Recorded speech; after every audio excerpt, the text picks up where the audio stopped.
a car show out here in Lexington for cancer awareness. Pretty nice turnout so far. It started at 10. A really nice Studebaker pickup here with a small block V8 Chevy swap.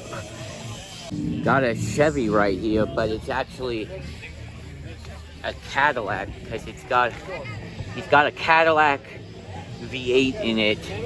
Cadillac interior dashboard. This truck right here is bad to the bone. The autism truck.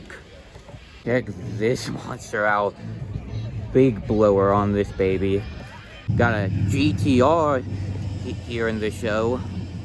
It's nice right here. Red on red on red, triple red, late C3. You can see people are still rolling in. Attention, solve that in about 5 minutes.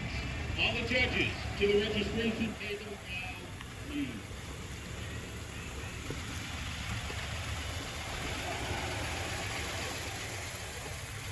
Got a 383 stroker in there.